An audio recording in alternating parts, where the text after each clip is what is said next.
Então vamos nós, pessoal. É importante. Pronto. A gente vai trabalhando em loops, tá certo? Então é importante agora a gente para um pouquinho, ver o que ficou mais confuso, o que não ficou suficientemente claro, e a gente trabalha para deixar isso mais palatar, né? Mais tragável. Então, alguém me pediu para explicar o que é esse cara aqui. Então esse aqui é o ponto 1, construtor. Construtor. O que mais ficou confuso para vocês?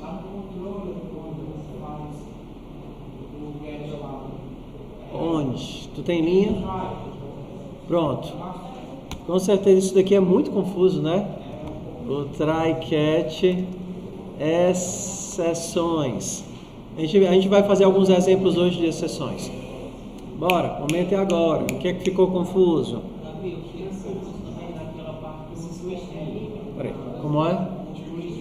Tudo bem. O toString. Não, foi ontem mesmo. Como funciona? Na verdade eu não ensinei. Eu joguei. Como funciona o toString? Bora lá, agora é a hora, vamos lá. Ponto 3. Como funciona o toString? Aqui é o ponto 2. Como funciona o try-catch? Aqui é o ponto 1. Como funciona o construtor? O que mais? Uma coisa de cada vez, calma. Tá certo. Então, ponto 4. O que é um throw? Não, tudo bem. O que é um throw e como funciona? Tudo bem. Bora lá.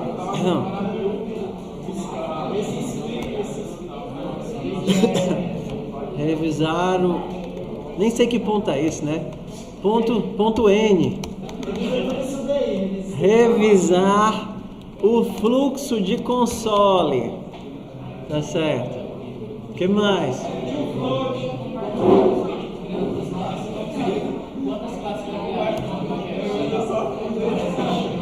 Tudo bem.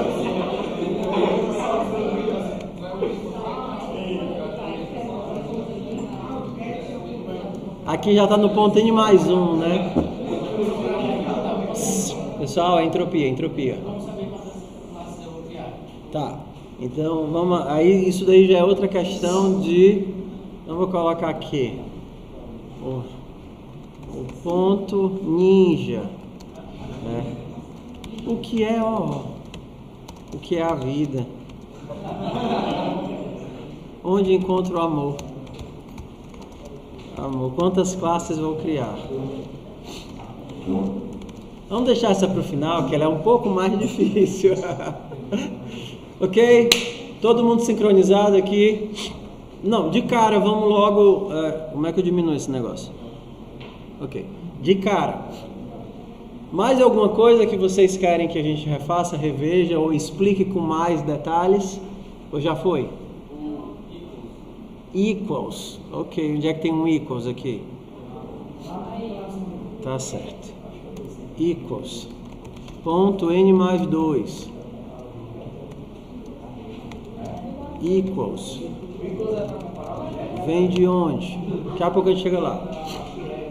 Quem mais? Não, o objetivo de vocês é esse. Primeiro, a minha experiência diz que a gente aprende assim. A gente vê que sem aprender isso, a gente não resolve o problema. A gente coloca as ferramentas que a gente precisa para resolver o problema e aí a gente se aprofunda nas ferramentas que a gente tem mais dificuldade. Ok? Equals, que mais? Dou-lhe uma. Que mais? Dou-lhe duas. Que mais? Dou-lhe três. Não, mas bora lá. Vamos por partes, tá certo? Então...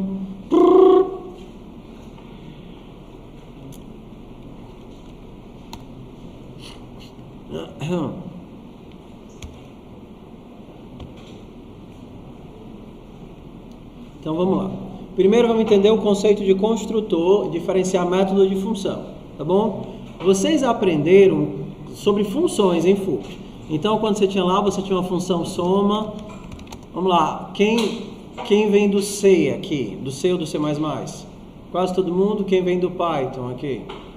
Um punhado, né? Então, tudo bem. Vocês aprenderam que nós criamos funções ou procedimentos, que nós pegamos duas coisas e damos um outro resultado, ok? Isso daqui é uma função.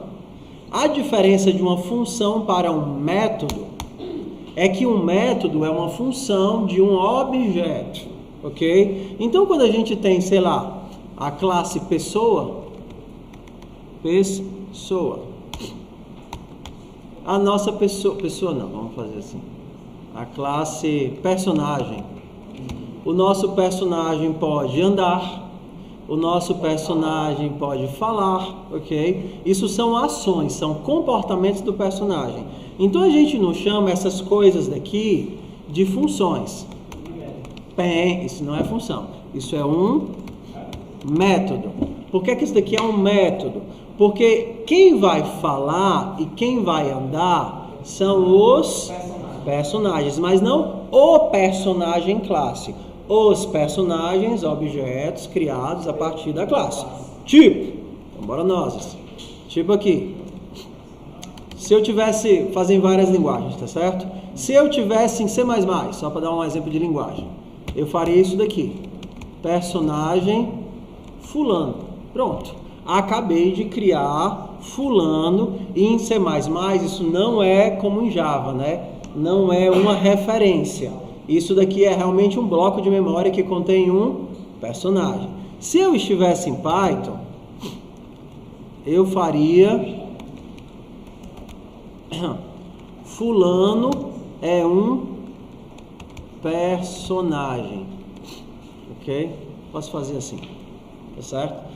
Em Python eu digo que a variável fulano guarda a referência, a gente já vai em referência de novo, né?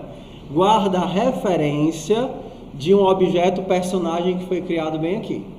Em Java a gente tem a mesma coisa, só que aqui a gente tem que dizer o quê? Personagem fulano é o quê? Novo personagem. Então isso daqui cria uma referência e isso daqui cria o objeto que vai estar guardado na referência. Ok? Tudo bem. Onde é que entra o construtor? Independente de como você criou o seu personagem e da linguagem que você tenha criado, vai funcionar da mesma forma. Se você quiser que o fulano ande, como é que você faz ele andar? Fulano ponto andar. Não interessa se foi em C, em Python ou em Java, é a mesma sintaxe. Eu acesso a partir do objeto, porque é o objeto que anda. Ok? É o objeto que anda. Não é o personagem. Então, se você fizer isso, personagem, isso não faz sucesso. Isso não faz sentido. Porque quem anda não é o molde. Quem anda é a massinha. A classe é o molde, mas quem anda não é o molde. Você pega o teu bonequinho, bota no molde, tira o bonequinho e aí você faz o bonequinho andar. Ok? Então, um objeto é uma entidade criada a partir da classe que tem... O que é que um objeto de uma classe tem em comum com os outros objetos da mesma classe? O que é que eles têm em comum? Eles têm o mesmo quê? Eles têm os mesmos métodos, na verdade. Eles têm os mesmos atributos. Mas eles têm os mesmos valores de atributo? Não. Você poderia pensar, eles têm os mesmos atributos, porque se ele é de uma classe e um personagem tem nome, todos os personagens vão ter uma variável nome. Como você pode comparar ele? Só que cada um vai ter o seu próprio bloco de memória nome, ok? Então, bora lá. Existe um método que a gente mal pode chamar de método, tá certo? Que ele é especial, porque ele não pode ser chamado a qualquer momento. Na verdade, você não chama esse método. Ele é chamado automaticamente na hora que o personagem é criado. Qual é o nome desse método? Construtor. Então, Quando você está criando, quando você define um construtor, você define um bloco de código, uma lógica de código que vai ser executada automaticamente, você não tem controle sobre isso, na hora que o teu personagem é criado. Se você está em Java, como é que seria o teu construtor? Public... Não. Public personagem. Então vamos fazer de conta que o personagem tem que ter um nome. String name. Ok? Pronto. Esse bloco de memória, esse bloco aqui, que é um método especial, não é um método comum porque eu não posso chamá-lo depois que o objeto foi criado. Ele só é executado quando o cara é criado. E aí ele vai fazer o que ele precisar fazer aqui dentro. O que você botar para ele fazer, ele faz. Todas as linguagens orientadas a objeto têm formas de criar isso. Por exemplo, se você está em Python, como foi que vocês viram em Python? Como é que é? Def, init, e aí recebe o self, que é o objeto que vai receber os valores, e o name. Né? Se você tivesse em C++, você criaria diria que é público, e aí você teria um personagem que recebe um string nome. Ok? Então, todos os construtores, independente da linguagem, fazem a mesma coisa. O que é que eles fazem? Iniciam todas as variáveis e todo o estado do objeto. Terminou o construtor, o objeto está criado e definido. Ok? E aí, dependendo como é que eu colocaria aqui, novo fulano e o nome dele é José. Novo é um personagem, o nome dele é José. Ou é um new personagem, o nome dele é José. Não faz diferença, é só uma diferença sintática, mas no fundo tudo faz a mesma coisa. Ok? Superamos os construtores, vamos para a próxima? Vamos para a próxima. Qual é o ponto 2? Ponto 2.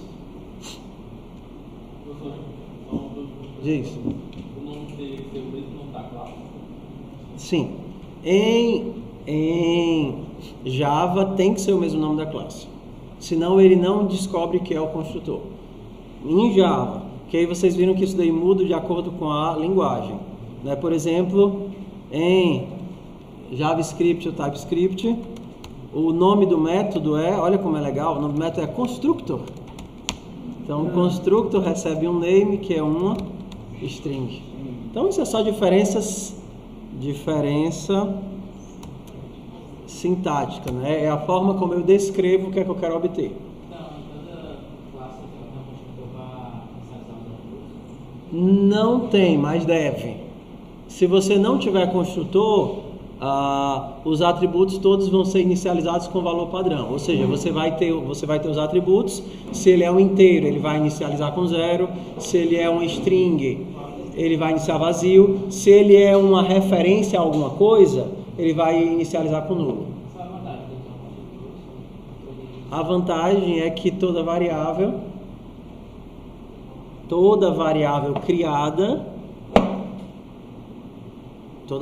criada deve ser o quê? Inicializada.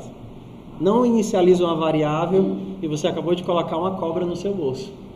Porque uma hora você vai utilizar, pensar que ela foi inicializada e ela vai lhe morder. Toda variável criada deve ser inicializada. Ok? Toda. Isso é tipo assim, regra de programação. Toda variável criada deve ser inicializada. Ok? Toda variável criada deve ser inicializada. Vamos juntos. Toda variável. Mas por que eu estou dizendo isso? Porque vocês vão esquecer, que é natural esquecer. Você cria a variável lá de boa, nome, né? Não coloca nada, vai fazer a atribuição e espoca tudo. Toda variável criada deve ser inicializada. Ok? Ponto 2, vamos aqui para o que é uma exceção. Então, bora lá.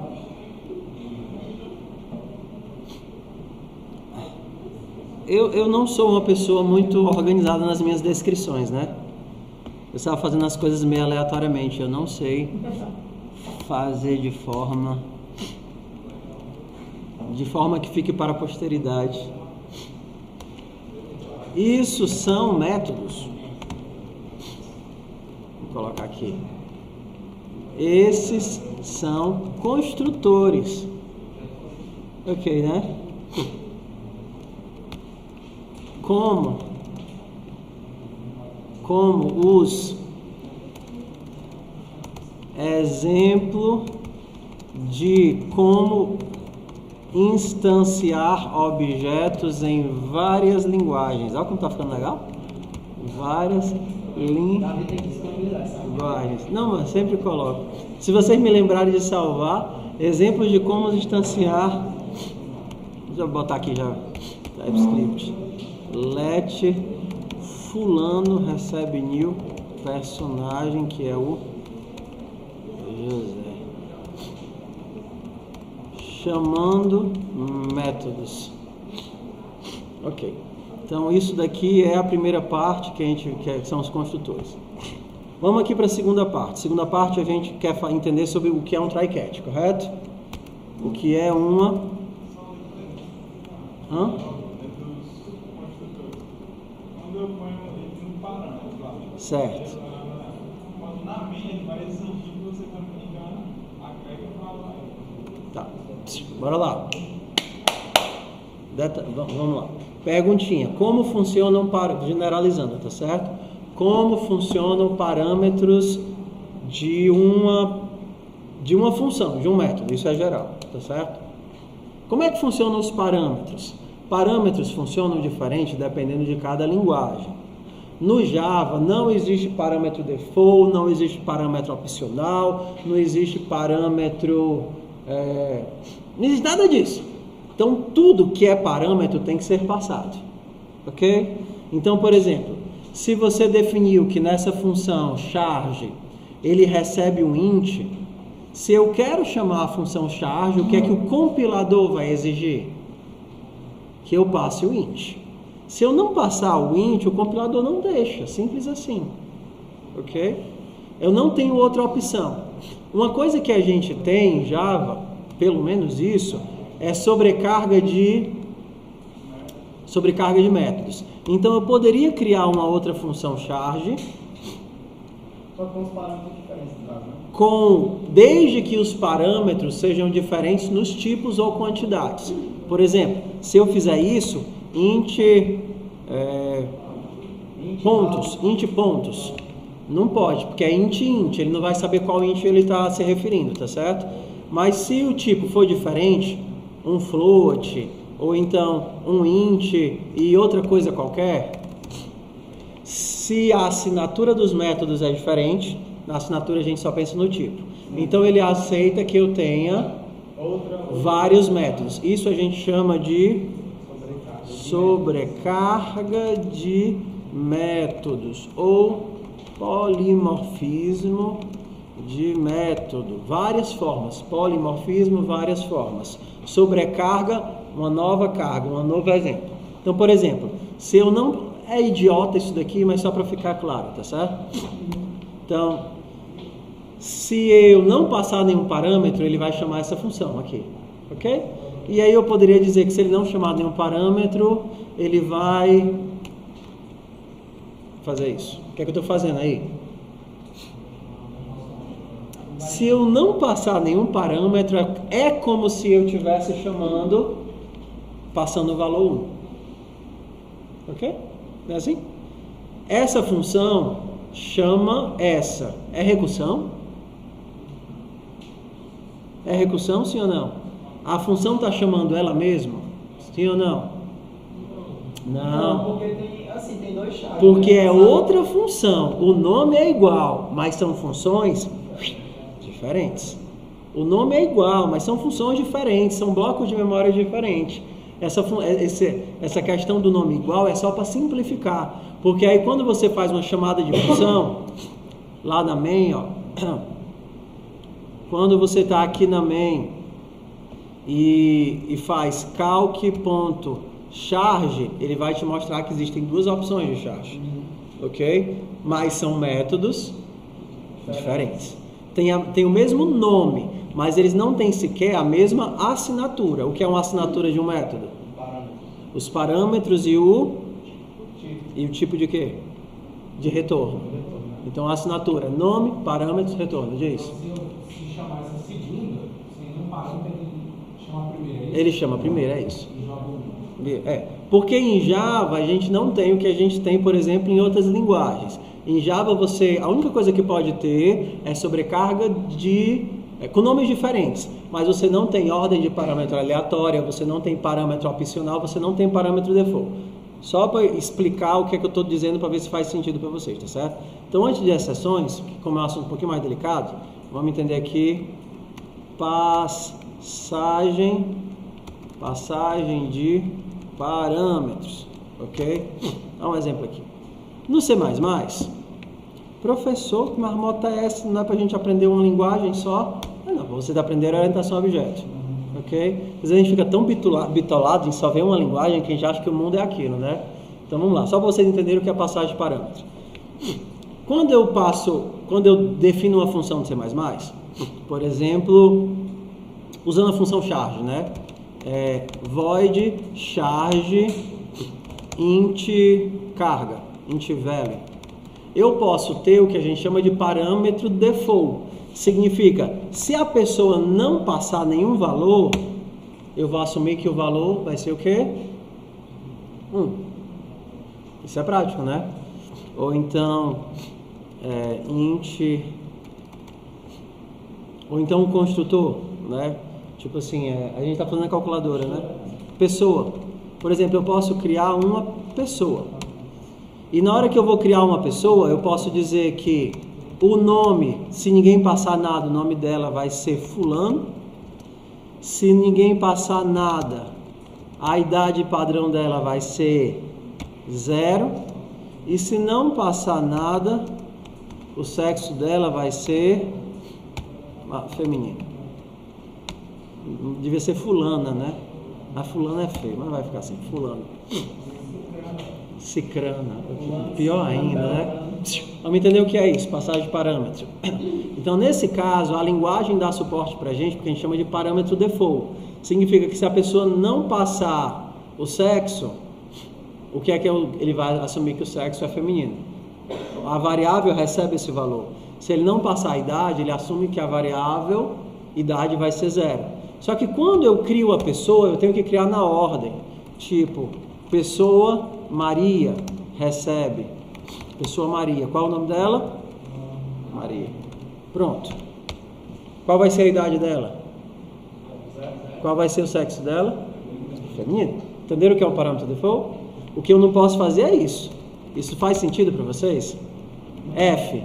O que é F? Que ele espera que os parâmetros sejam passados como? Mas aí no caso na tem ordem. que obedecer a ordem, né? Exato, tem que obedecer a ordem, tá certo? Em Java você não pode fazer isso. O que você pode é ter 2 construtores. Um que passa os parâmetros obrigatórios e outro que faz o que a gente fez com charge, né? Passar os parâmetros default. O Python ainda tem outra coisa que chama de... Isso é em C++. Ok? Que a gente tem parâmetros default. Ok? Em Python a gente ainda tem o que a gente chama de ordem opcional. Mesma coisa aqui para pessoa, tá certo? Então, pessoa, a classe, lembra aí do init?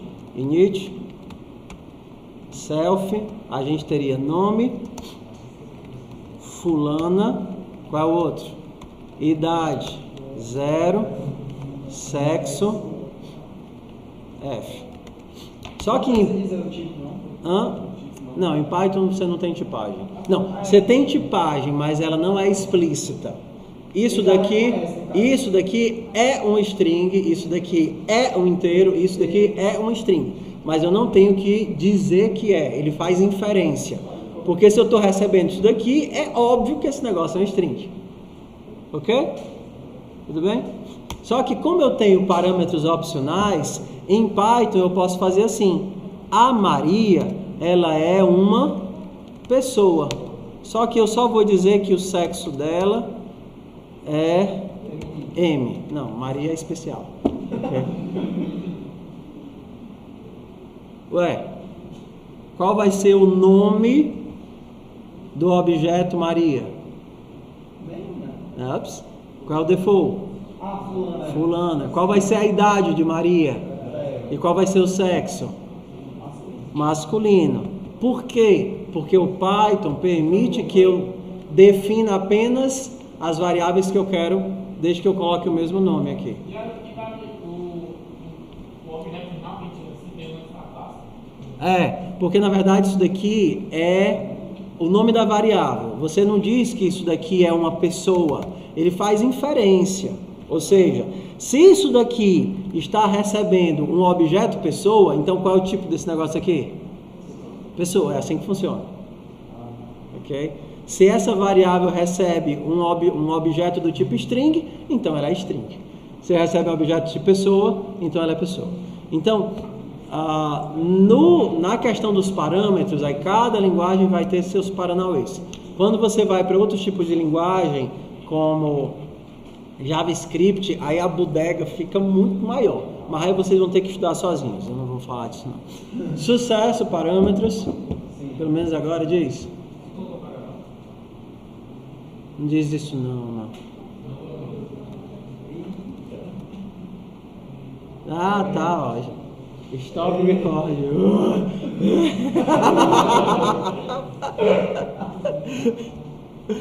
Bora lá.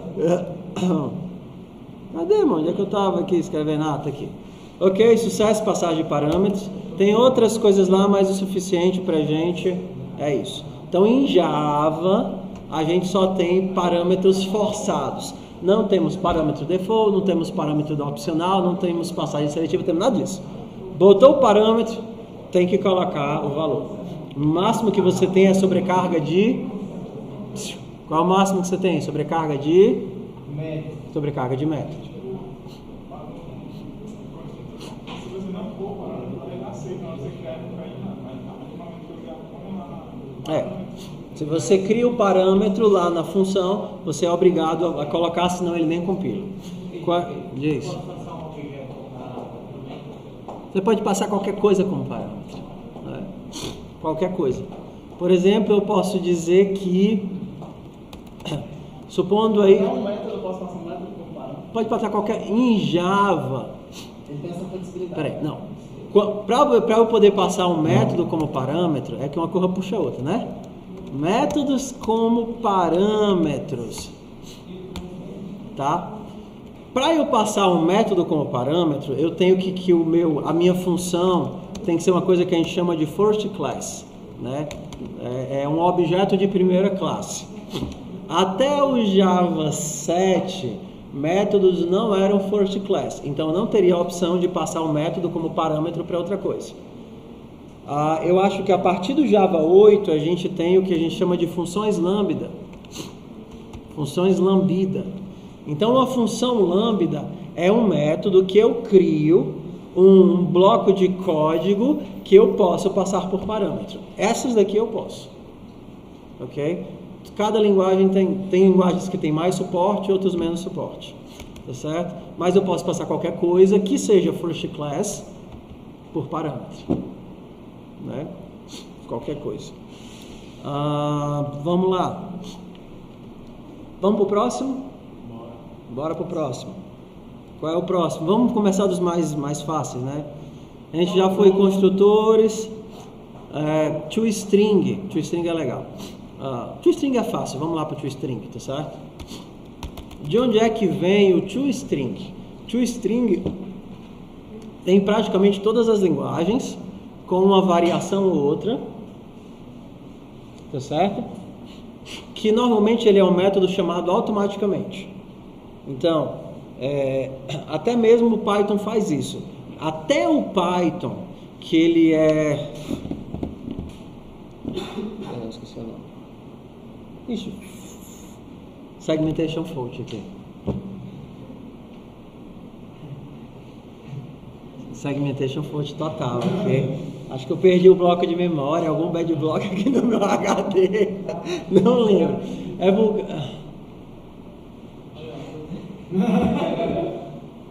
Não vai, peraí.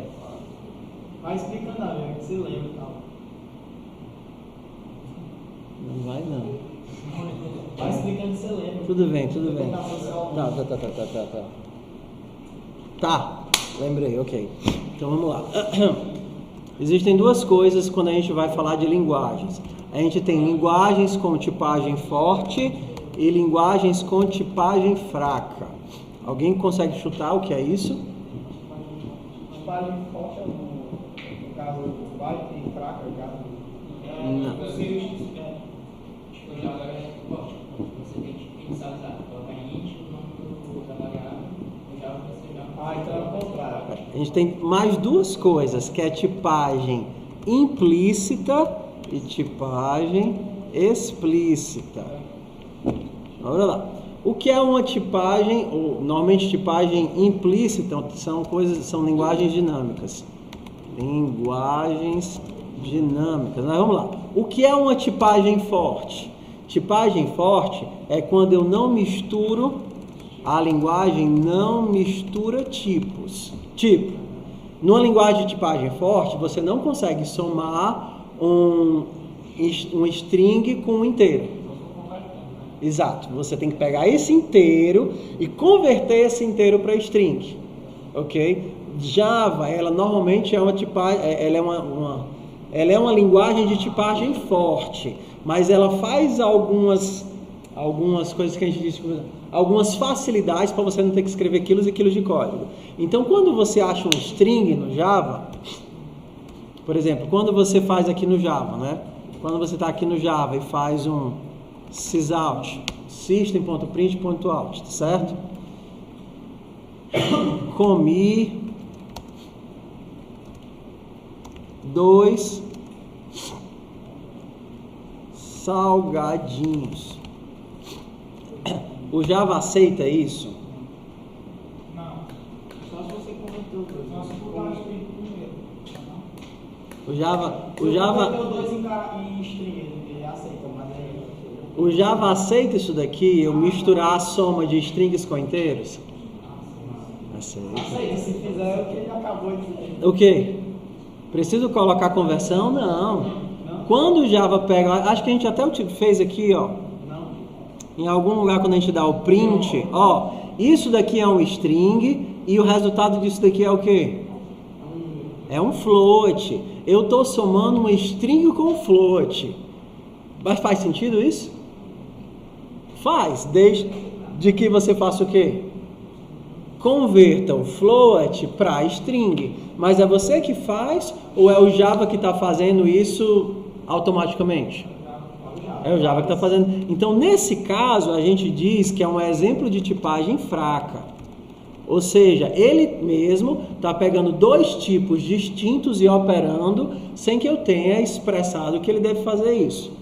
Ok? Mas esse é um exemplo raro do Java por uma questão de simplificação, de facilidade. Se você tentasse fazer a mesma coisa no Python, ele não deixaria. Se eu tivesse lá, por incrível que pareça, né? Mesmo sendo uma linguagem dinâmica, se você dá um print e tentar comi mais 2 mais salgadinhos, ele vai dizer o quê? Não consigo somar um inteiro com um string. Entende o que é a questão de tipagem forte e tipagem fraca? E aí no Python você teria que vir aqui e fazer um str. Tá certo? Exato. Existe um tipo no Java, como no Python, como em todos os outros, quando ele pega um objeto que você vai tratar como string, automaticamente ele procura um método, que é o método chamado toString, tá certo? Então, por exemplo, se você tem lá uma pessoa, então bora aqui, no Java, se você tem lá a classe pessoa,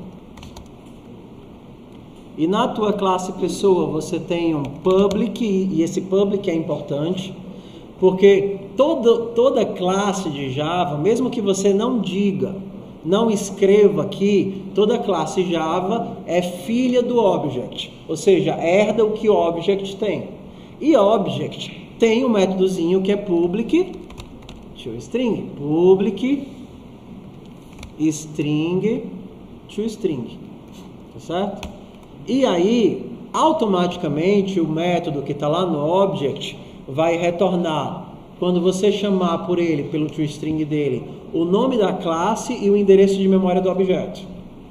Então, se eu fizer isso daqui, ó,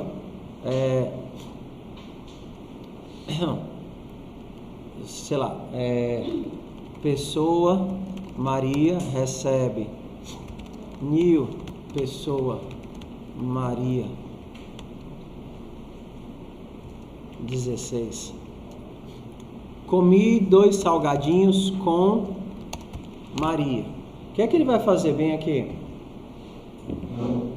A gente já viu, na hora que o Java pega um mais, pega uma string concatenada com outra coisa, o que é que ele tenta fazer? Ele tenta juntar, mas para juntar ele precisa fazer o quê? Converter aquele negócio para string. Como é que ele vai converter Maria, que é uma pessoa, para string? Ele vai caçar o método toString. Se você não der o toString, ele vai procurar o toString que pessoa tem. E pessoa tem sim um método toString. Já que ela é filha de object, ela usa o método toString do object. Então, se você fizer isso daqui, o que é que vai aparecer? Comi 2 salgadinhos com classe Maria 08F53B74. Ou seja, o endereço de memória onde está o objeto.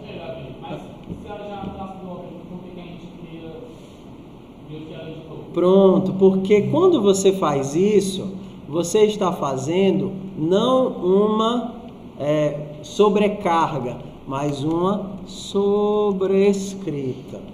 Ou seja, você pega o método antigo que tinha e coloca outro por cima dele. Então, quando ele chamar Maria, a primeira coisa que ele vai olhar é: Maria tem um método toString? Se ela tiver, eu chamo dela. Se ela não tiver, eu vou procurar onde? Na classe pai.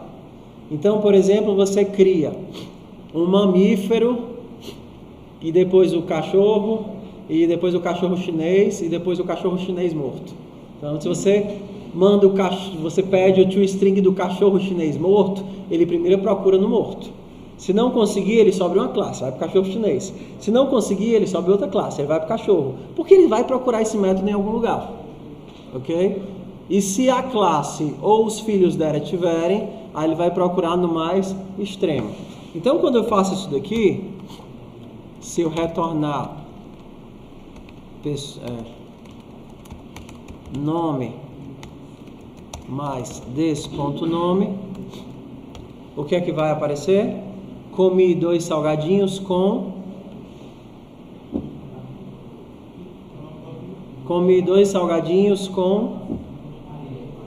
Não. O que é que ele vai retornar?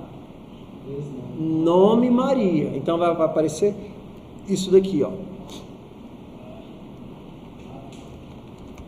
Comi 2 salgadinhos com nome Maria. Por que é que ele retorna nome Maria? Porque foi o que eu mandei ele retornar bem aqui. Nome Maria.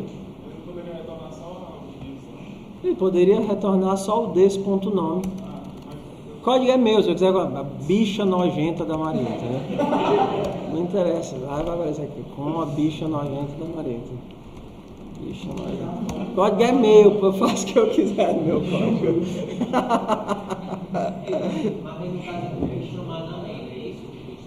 Não, mas esse é o jogo.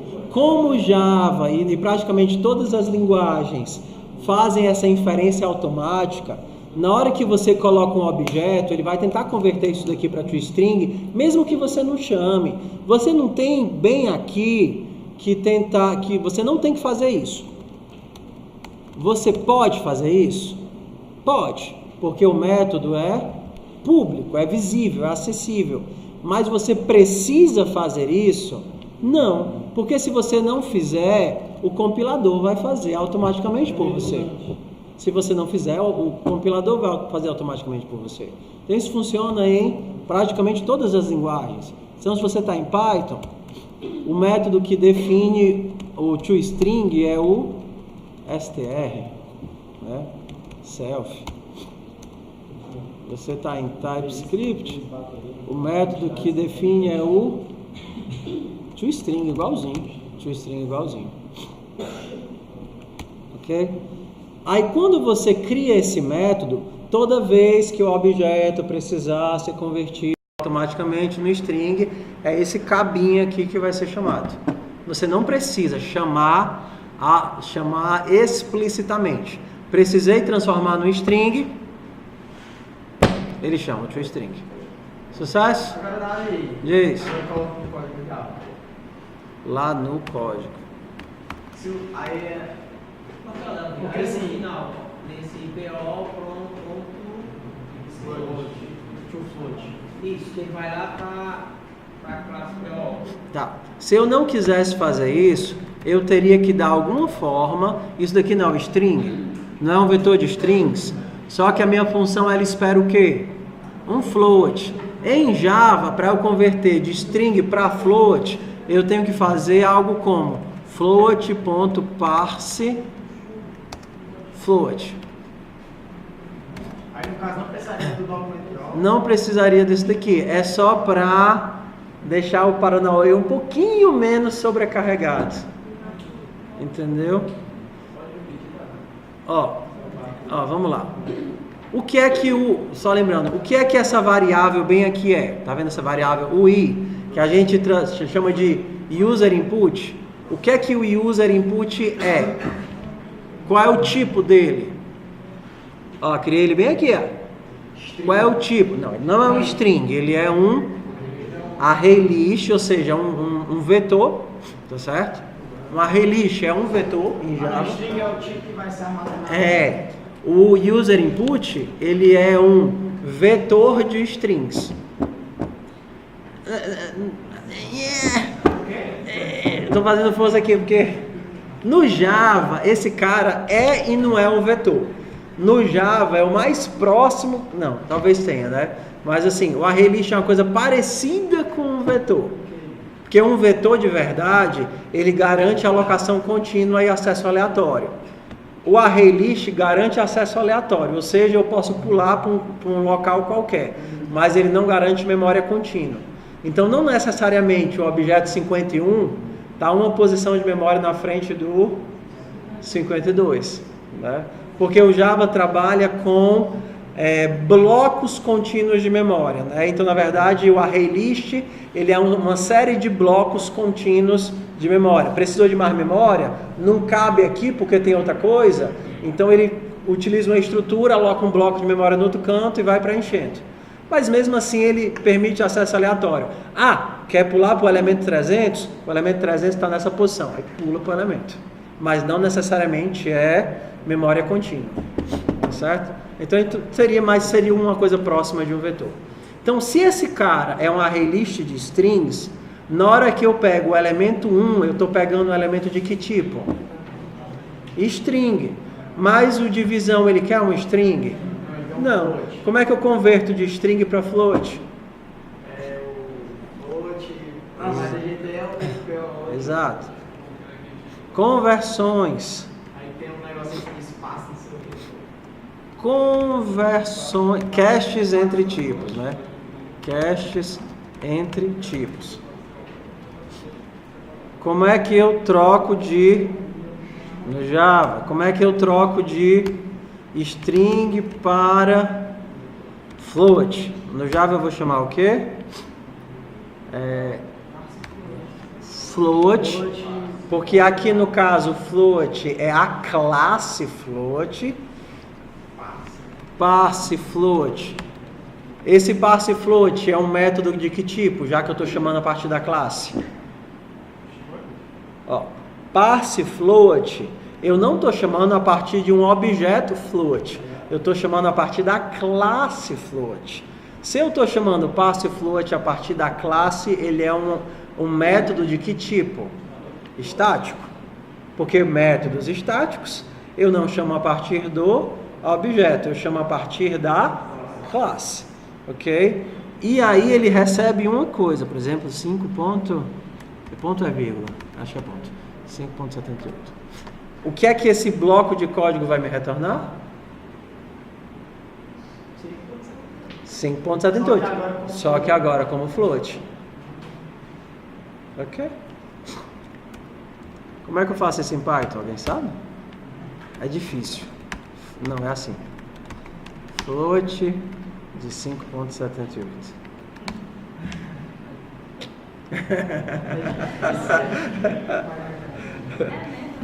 É. Tá tudo bem, né? Vamos lá. O quê? Mas assim, cada linguagem com as suas coisinhas, né? Então bora lá, vamos lá. Entenderam por que eu estou fazendo isso? Mas professor, por que é que você criou esse método toFloat? Só para diminuir um pouquinho de não ter que escrever float.parsefloat. Eu poderia até fazer assim, ó. Se eu quisesse, ao invés de po.toFloat, eu poderia dar um refactor. Mas o senhor disse que era para não ter sobrecarga? Não, para não ficar tão feio de ler. Feio de ler? Assim parece ser mais fácil, porque você tem um outro arquivo todinho com essas coisas. Não, mas tem coisas, por exemplo, que pra gente seria, por exemplo, esse split aqui, ele é um pouquinho mais chato de fazer. Ou seja, quebrar uma linha inteira em vários pedacinhos e retornar com uma array-list. Então, você pode aproveitar e utilizar já o splitzinho pronto para não ter que fazer esses 3 pedaços de código. Entendeu? Ou para não ter que na hora que você vai dar isso daqui é só para poder ler a linha. Para poder ler a linha, você tem que criar um objeto scanner. A partir de system.in, você tem que inicializar importando o scanner. E depois que você criou o objeto scanner, você tem que dar um scan.nextLine. Para não ter que fazer isso, a gente empacota tudo isso numa classe auxiliar. E aí, se eu precisar ler a linha, eu faço o quê? Input. Então é só para ficar menos sobrecarregado, porque o Java já é sobrecarregado. O Java já é feio de ler. Entendeu? É muito feio de ler. Vamos. Mas não é questão de gostar ou não gostar. É questão de que você tem que aprender o que você tem que aprender. Assim, como a disciplina é de orientação a objeto, de uma forma muito sincera, vocês poderiam estar vendo em qualquer linguagem, tá certo? Porque se vocês aprendessem bem, pular de uma linguagem para outra ia ser praticamente trivial. Só ia mudar a sintaxe. Principalmente porque Java é uma linguagem muito fácil, porque é uma linguagem muito engessada e muito sem fluidez. Então, um monte de coisas que eu poderia fazer de umas 4 formas diferentes em C++, ou Python, em JavaScript, em Java só tem um jeito. E assim, com um monte de linha de código. Tanto que quando você ensina, por exemplo, em C++, eu já fiz isso uma vez, eu dei metade da disciplina em C++, aí cansei, disse, vamos aprender Java. Em uma semana a galera já estava fazendo código Java assim na maior, como se tivesse visto a disciplina toda, porque Java é fácil. Java é uma linguagem que com muito pouco tempo você entende a estrutura como a linguagem funciona. Você não tem uma carrada de coisas, você não tem sobrecarga de operador, você não tem ponteiro, por exemplo, em termos de complexidade, não estou falando de framework, estou falando assim da linguagem, de como a linguagem funciona. C++ e Python é umas 2 vezes mais complexa do que Java, e C++ é umas 10 vezes mais complexa que Java, sem rasgar a seda para nada. Porque a linguagem é feita assim. Java é uma linguagem dura, mas ela tem um objetivo, tá certo? Java é uma linguagem pensada para maus programadores. Não é uma piada. Assim, onde é que Java surge no contexto histórico do mundo, tá certo? Então, lá na época de 1980 e tarará, as linguagens que dominavam eram as linguagens para desktop. Que aí você tinha o Delphi, você tinha Pascal e você tinha C, que dominava toda a questão do baixo nível, kernel, módulo e etc. E aí do C surge o C++, né? Meio como uma coisa muito Gambi mesmo. E aí as empresas utilizavam essas linguagens, só que era muito fácil nessas linguagens um programador ruim esculhambar o trabalho dos outros, porque é uma linguagem que dava muito poder para a pessoa e muita flexibilidade para você mexer com um monte de coisa. Então pensaram assim, vamos criar uma linguagem para a empresa que o cara só consiga fazer o que ele tem que fazer. Então você engessa o cara de um jeito, com as interfaces, com os módulos, com o pacote, que o cara não tem como fuxicar e esculhambar uma parte do código que está lá dentro do outro lado. Então assim, não tem muita flexibilidade. Mas uma linguagem, ela não se dá, pelo menos nesse sentido, uma linguagem como essas, como Ruby, como Python, ela não se dá só pelas suas características. Porque, por exemplo, se você pensa em Python, Ruby, JavaScript, elas são linguagens que têm recursos parecidos. Uma linguagem ganha força pelo seu ecossistema. O Ruby só é o que é por causa de quê? Quem sabe? Por causa do Rails, não é? Ruby on Rails. Nunca ouviu falar, não? Tá, então deixa eu explicar para você. Que a linguagem em si não é nada, tá certo? A linguagem é apenas um bloco de coisas que dá para eu expressar um algoritmo. Então é por isso que a gente vê a estrutura de dados C++. Peraí, vamos perguntar de cada vez, tá? Tá certo? A força de uma linguagem está em todo o framework que está por trás dela. Então, quando, por exemplo, você está em Java, você tem 1 bilhão de bibliotecas para fazer 1 bilhão de coisas diferentes. Então, não interessa o que você está pensando em fazer, tem uma biblioteca que vai te economizar metade do trabalho. Ok? Da mesma forma, se você está criando aplicação web, se você escolhe Ruby, é porque o Rails também te dá 1 bilhão de coisas prontas que você bota uma linha de código que ele já criou tudo. Criou mock, criou tudo, entendeu? Para você. A mesma coisa, por que é que você vai para o Python? Para fazer programação de inteligência artificial ou aprendizado de máquina? Porque Python tem um ecossistema violento que dá suporte a isso daqui. Então a linguagem em si ela não é nada se ela não tiver todo o framework por trás dela. Então assim, tem linguagens mais simples e o objetivo de Java é ser simples. Por isso que Java é fácil. Por isso que eu não tenho milhares de variações. Por isso que eu não tenho, por exemplo, como impedir uma passagem de... por isso que eu não tenho como ter parâmetros default, parâmetros opcionais. Não, simples. Tem o parâmetro, escreve parâmetro. Não é mais simples assim? Pronto. Ok? Tem a herança, vai ser desse jeito e só desse jeito.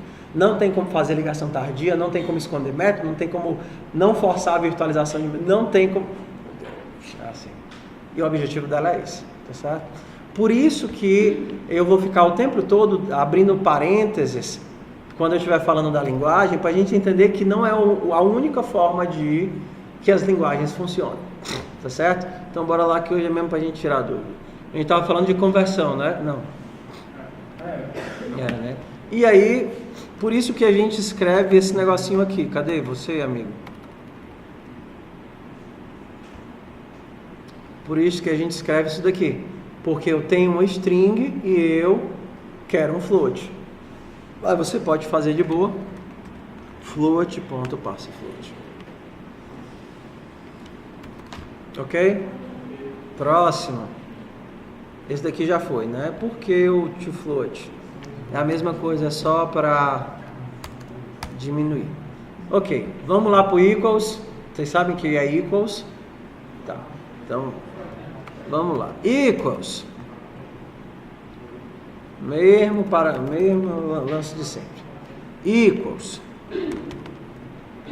Algumas linguagens, que é o mais comum, tem o que a gente chama de sobrecarga de operadores. O que é uma sobrecarga de operador? Quando eu ensino um operador a se comportar como um método. Esses caras, quando vocês aprenderam C, vocês não pensavam em objeto, vocês não pensavam em classe, não pensavam em nada disso, não é verdade?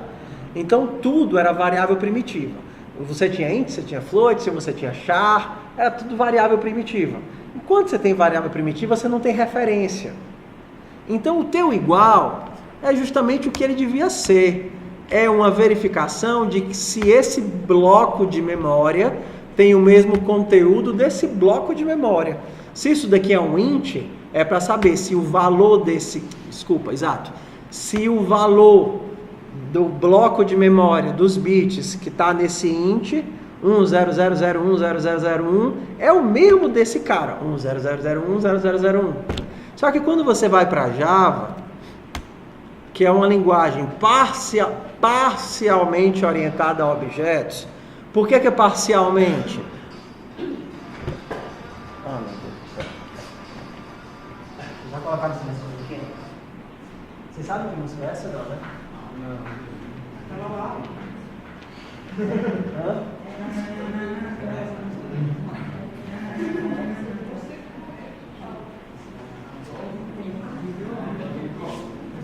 Ei, teu carro tá com montado, né? Pô, um pouco. Carregou nada, mano.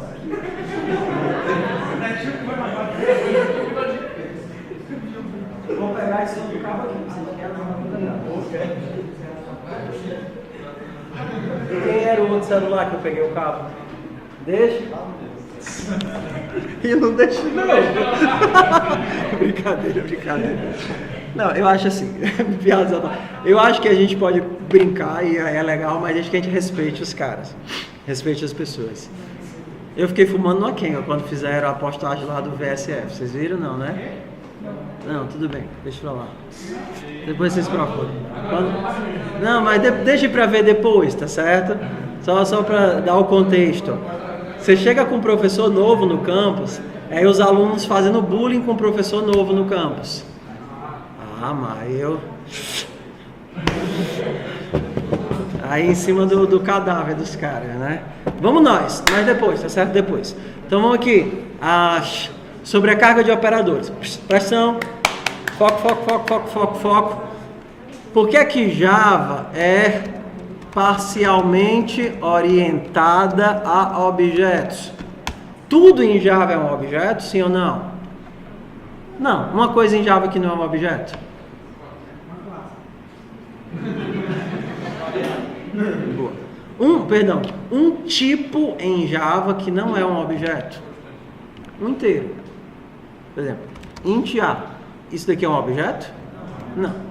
Ok? Por isso que ela é parcialmente orientada a objetos. Se eu tivesse, por exemplo, em Ruby, onde tudo é objeto, eu poderia fazer 5.toFloat, toString, ou vários outros métodos aqui. Porque no Ruby, como tudo é objeto, esse cara aqui que é um inteiro é um objeto. Se ele é um objeto, eu posso chamar métodos a partir dele. Ok? Mas vamos lá. Se Java é parcialmente orientado a objeto, o que é objeto eu tenho que tratar com métodos. Ok? E o que não é objeto eu posso tratar com operadores. Por exemplo, int A recebe 5, int B recebe 7. Posso testar se A é igual a B? Posso fazer isso? Posso, porque esses caras não são objetos. São variáveis primitivas. Então, como são primitivas, eu posso fazer soma, posso fazer subtração, posso fazer multiplicação, posso testar a igualdade. Só que com objetos em Java, pessoa M recebe new pessoa Maria. Fazer com pessoa não. Fazer com dog. Dog é legal. Dog. Então o Rufus é um new dog chamado Rufus, ok? Que é macho, tudo bem? E a dog cretina. New dog, não vão me processar. É Cristina, foi mal. New dog. Vocês nunca digitaram nada errado, não, meu povo? New dog. Cristina, que é fêmea, ok? Aí eu vou criar um novo dog, que é o cara, um novo cachorro que chegou na hora. É o dog. Dog é um new dog. Só que ele tentou se passar pelo Rufus, que é macho.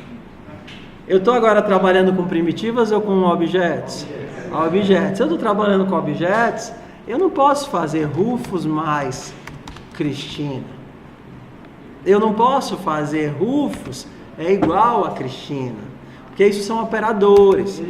Rufus menos Cristina. Não posso fazer isso, não faz sentido. Eles estão em espaço de memória diferente. Não, porque em Java, objetos têm que se relacionar por meio de métodos. E só. Então, se eu, por exemplo, aqui eu posso verificar se Rufus é igual a dog. Posso fazer isso? Não. Como é que eu posso fazer para relacionar os elementos? Através de métodos. Ponto. Equals. Ou seja, se eu tenho uma classe dog, deixa eu fazer ela aqui. Classe dog, meu exemplo, tá certo? E na minha classe dog eu vou criar um método public boolean.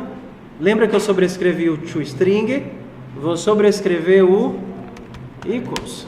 Como é que o equals relaciona dois dogs?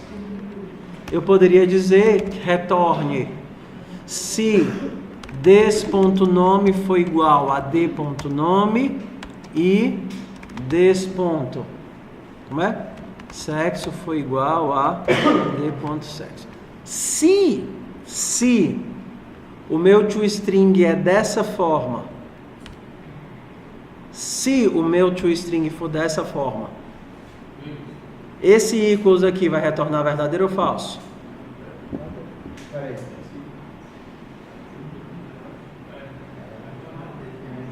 Verdadeiro. Nesse caso, o toString retorna verdadeiro, porque eu ensinei o método a verificar se dois cachorros são iguais, se eles têm o mesmo nome e têm o mesmo sexo. Ok? Por exemplo, nesse caso, daria verdadeiro ou falso? Falso.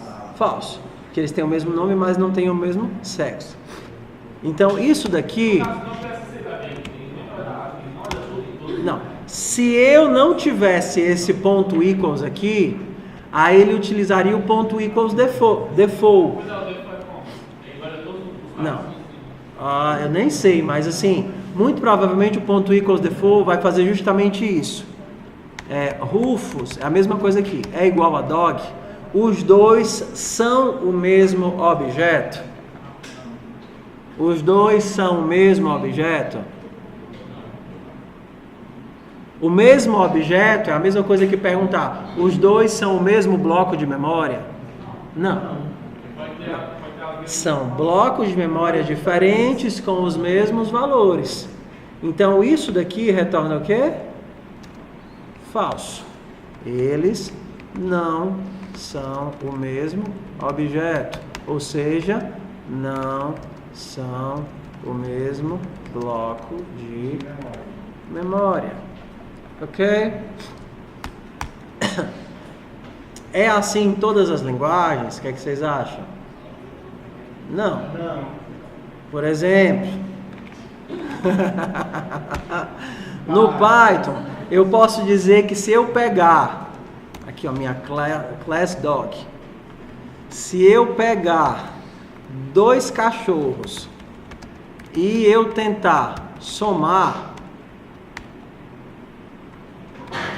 self e outro, né? Um cachorro e outro. Se eu tentar somar, eu verifico. Se self ponto sexo é diferente de outro ponto sexo, print briga. Não. Se são diferentes, então eu vou retornar um novo cachorro. Se eu somar um cachorro macho com um cachorro fêmea, dá o quê? Um cachorrinho. Né? Vou retornar um dog. O nome do novo dog vai ser a soma do pai com a soma do nome da mãe. Ok. E o sexo vai ser um range. Então, se eu fizesse isso daqui, ó, agora em Python, né? Se eu fizer Rufus mais Cristina, provavelmente ia sair uma rotina. Rotina macho, porque o sexo é aleatório. Tá bom, então para que é isso? Java não permite sobrecarga de operadores, mas outras linguagens permitem. Então, se você está em Java e quer fazer um negócio desse, que não faz sentido, mas você pode fazer, você teria que criar um método chamado... Como é que a gente chama isso? Como é que é? Não. Misturar duas coisas e sair uma coisa nova, é o quê?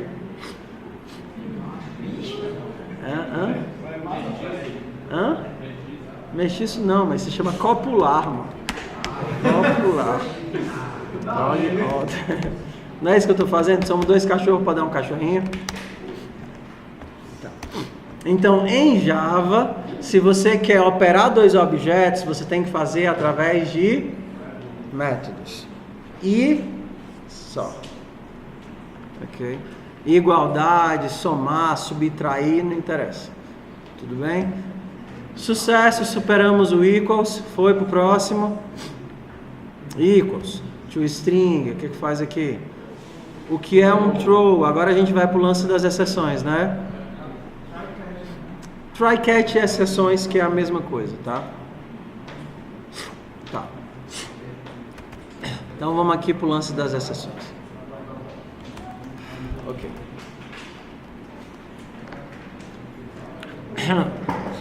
Para que servem? Bora lá. Para que serve? Vocês já usaram GoTo, né? Alguma vez na vida? GoTo.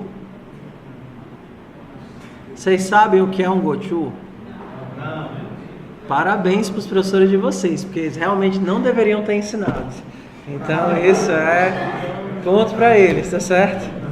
Ponto para eles. Então bora lá, só para vocês se situarem.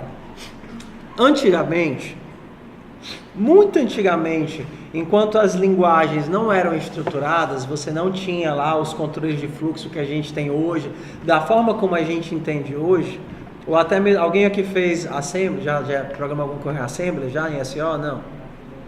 Como é que você faz para ir de um canto para o outro da memória? É o GoTo. A gente define os labels, e aí a gente faria assim, ó. Só um exemplo, tá certo? Label início, tá? Um exemplo. Você não tem bloco, você não tem nada disso. Então, label início. Se o ônibus não chegou,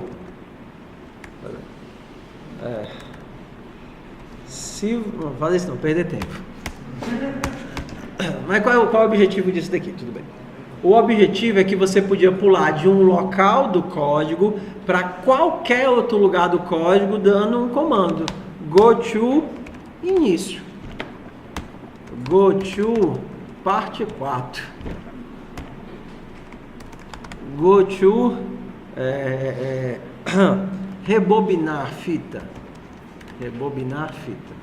Então o GoTo, ele é esse salto mágico que vai para uma posição do código qualquer. Por que a gente não usa mais GoTo? Porque o GoTo, ele atrapalha você entender como é que o fluxo acontece.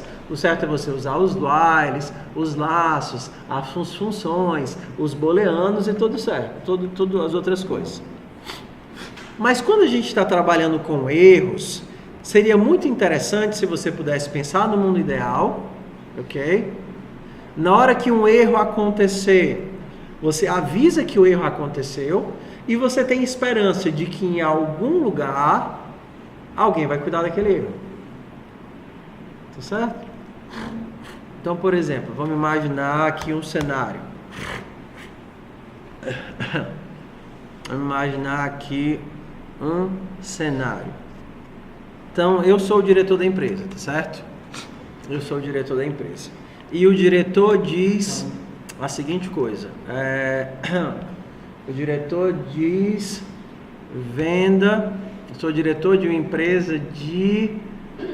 Como é que aquele negócio fica furando a terra? Como é? Mineração. Venda 500 toneladas de areia. Então, a minha função é essa. Vender 500 toneladas de areia. O meu parâmetro é esse, tá certo? Então, eu vou chamar a função na classe diretor, ponto, vender areia, e aí eu passo 500 toneladas.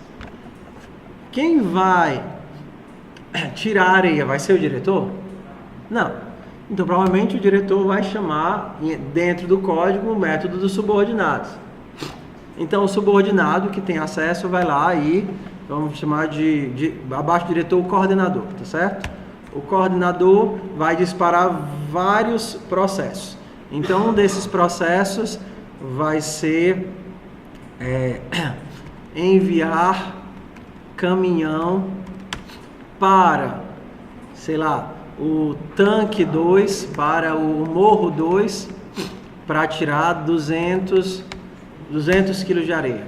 O mesmo coordenador vai mandar enviar caminhão para o morro 3 para tirar 300 quilos de areia. Ok? Enviar caminhão. Aí o caminhão chega lá, o funcionário chega lá. O funcionário vai chamar, no mundo lindo, né? Operar máquina para cavar, operar máquina para pegar, sei lá, o buraco, e depois o funcionário vai operar, transportar areia. Aí eu faço uma pergunta. O lance das exceções é uma questão de responsabilidade. É quem é que deve resolver o erro, tá certo? Porque quando você tem um problema que estoura, muitas vezes você não sabe quem é que tem que resolver aquele negócio. Você só dispara de volta dizendo, ei, não consigo fazer isso. Então imagina que o funcionário tenta operar a máquina e, sei lá, ele encontra uma pedra. Ele vai enviar isso para o coordenador ou ele vai resolver esse problema dando a volta na pedra? Para o coordenador? Eu ia dar um cagaço em ti. Mas dá a volta na pedra e tira essa areia, ok? Se por acaso a gasolina faltar, ele vai lá e enche a gasolina. Ou seja, são erros que estão no escopo da função, são erros que estão no escopo da classe. Mas se por acaso esse caminhão quebra, esse funcionário pode fazer alguma coisa nesse método aqui? Não. Se esse funcionário, se isso daqui quebra, ele não pode fazer nada. Então, ele vai lá e dá um throw, T-R-O-W, um throw new, do new, máquina, quebrou, exception. Porque nem mesmo o funcionário sabe quem é que está acima dele que vai resolver. Ele chega para o chefe dele, que é a mesma coisa de dar o throw. Na hora que você dá o throw, você para tudo que está fazendo, você não continua fazendo mais nada e o fluxo de execução tipo sobe. Você não está empilhando as chamadas de função, né? O diretor chama para o coordenador, que chama para o cara, que arranca um buraco, que arranca outro. Na hora que isso daqui dá problema, isso volta. E aí volta para quem chamou, volta para o coordenador. Aí o coordenador pensa, opa, máquina quebrou, é uma coisa que eu sou capaz de resolver.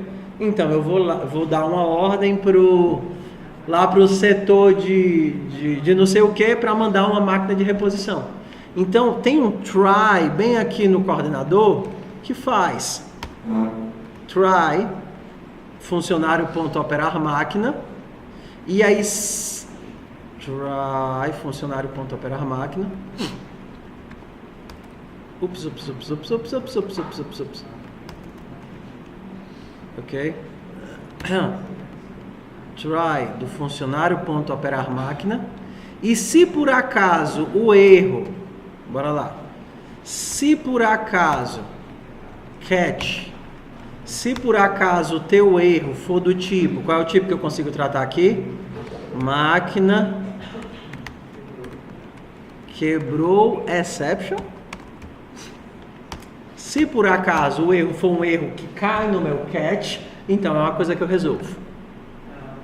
Ok? Mas isso diz. É como se fosse um if else. É como se fosse uma peneira seletiva. Tá certo? É como se fosse uma peneira seletiva. Se cair nesse catch, ele fica aqui. Se não tiver nenhum catch que pegue esse problema, o que acontece? Continua subindo. Quem foi que chamou o coordenador? No caso foi o diretor. Então o diretor, por exemplo, também poderia ter um try catch, que vai tratar outros erros diferentes. Por exemplo, supondo que o cara está operando lá a máquina e ele, exemplo, né? E ele passa com o trator por cima da casa de alguém, sem querer. Exemplo, certo? Assim, tava ali e tal. E aí, mano? Não tinha ninguém dentro, ok? Tinha ninguém dentro. Vamos pensar do lado positivo, né? Ou então, sem querer, ele passa por cima de um animal em extinção. Entendeu? Um sonho, né? Então, se ele passa por cima de troll, tá errado isso daqui, tá? Até hoje eu não aprendi a digitar troll. Mas tudo bem. True, new, atropelei alguém, exception. Exception. Você acha que essa exceção vai gerar um problema que o coordenador é capaz de resolver? Não.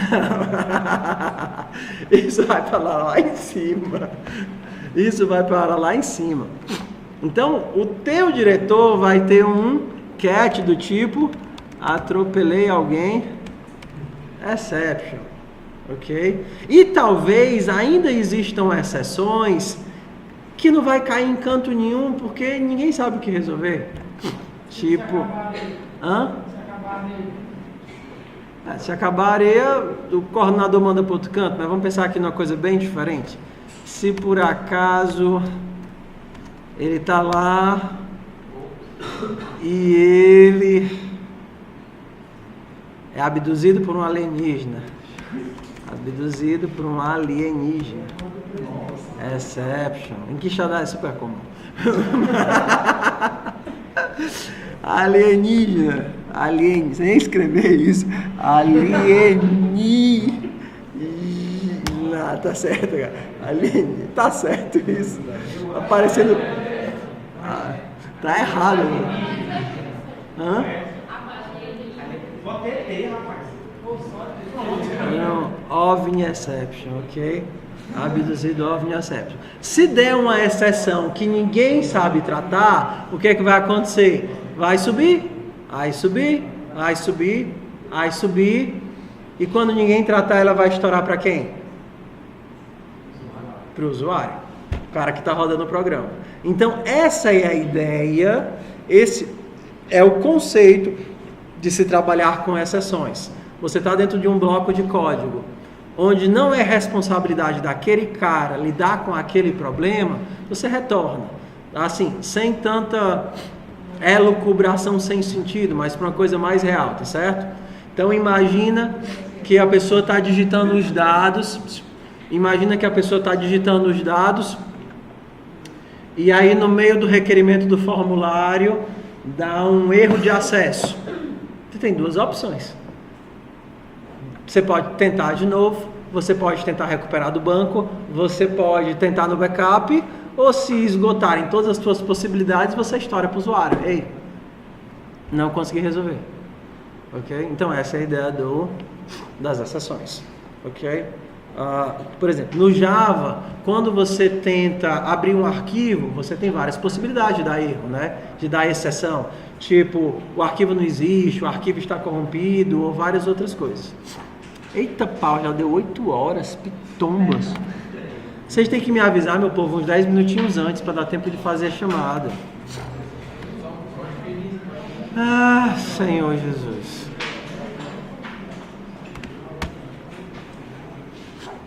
Dá certo. Miséria.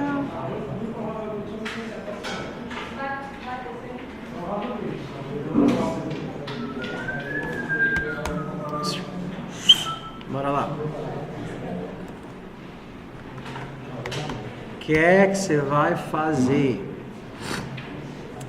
Bora lá. A gente não fez a calculadora?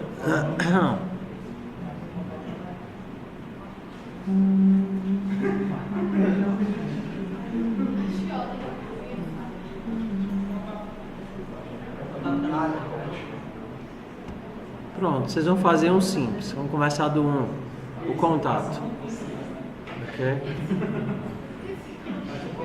Vocês não leram a tirinha, né?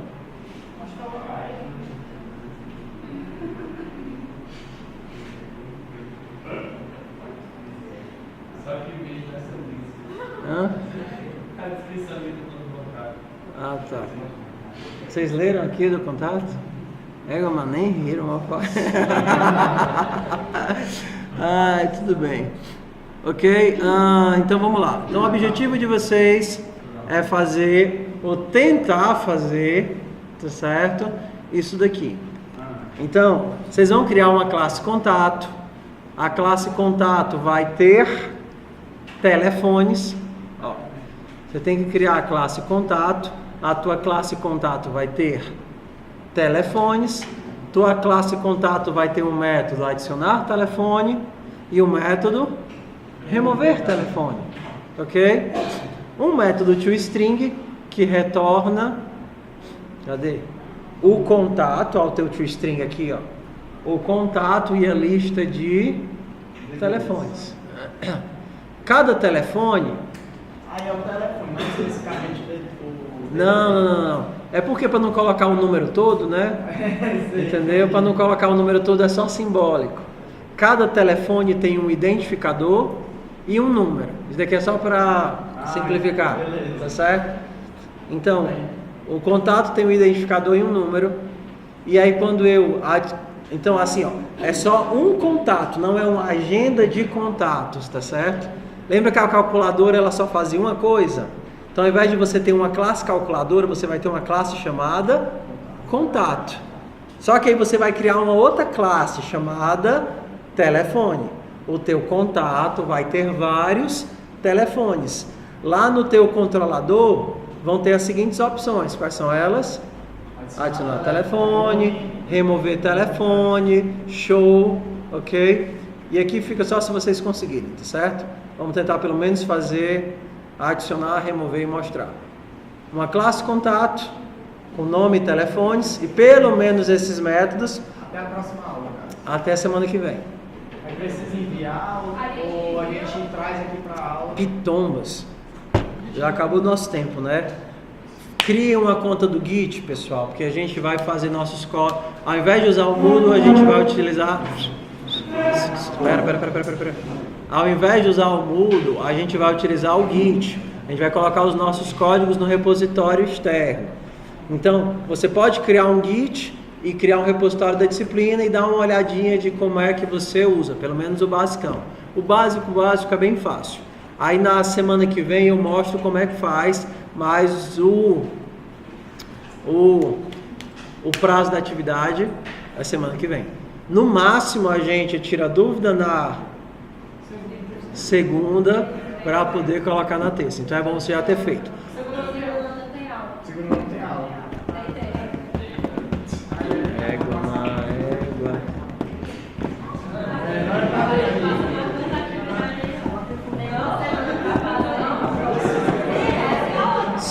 Bora lá. O que é que vocês vão ter de dificuldade? Pela minha experiência, tá certo? Vão ter que aprender como é que funciona a relist, para quem nunca mexeu.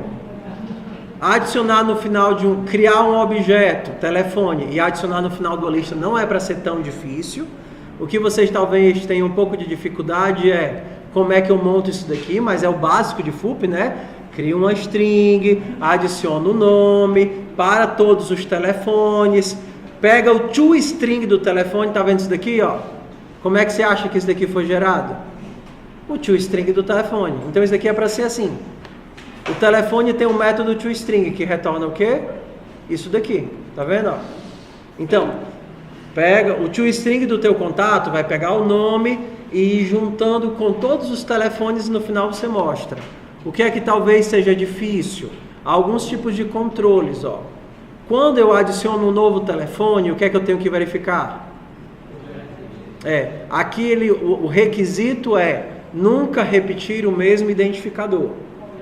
Tá certo? É o requisito do sistema. Então, se eu tentar inserir 2 telefones com o identificador Oi, ele não deve deixar. Então, antes de inserir, o que é que eu verifico? Passo por todos os elementos. Se já existir, aí eu tenho que avisar que não existe. Como é que eu posso avisar que não existe? Que a gente viu na calculadora. Lançando o quê? Lançando a mesma exceção. Você faz tudo para dar certo. Deu errado? Lança a exceção e deixa ela aparecer para o usuário. Ok? Mesma coisa. A mesma coisa para remover. Na hora que você pede para remover, você tem que caçar cadê o elemento. Se você não sabe, como remover de um array list no Java. Ok? E é desse jeito. Aí você descobre como é que remove. Procurou a criatura não existe, você faz o quê? Exceção de novo.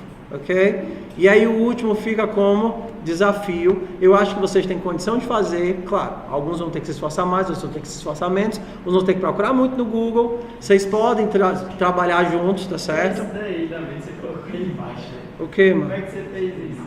Fez o que, mano? Esse negócio. O que, mano? Desafio aí, mano. Ah, tá. Porque a tela tá cortando. É só processar a string. Aí você, para processar a string, a brincadeira era: pega isso. Cadê que ó, pega isso daqui, tá vendo? Primeira coisa que você faz é chamar que método para separar os tokens? O método split. O primeiro e o segundo, o primeiro é o comando, o segundo é o nome. Para todos os outros serão o quê? Telefones. Como é que você faz para separar esse desse? Chama o split de novo, só que quem é o separador agora? 2 pontos. Do índice 2 até o último, split de novo, o primeiro vira ID e o segundo vira telefone. Dá para fazer. Bora lá? Então, terça-feira vocês me mostram isso. Combinado? Chamada. Ah, mas vai atrasar, mano. É de lascar, mano. É de lascar.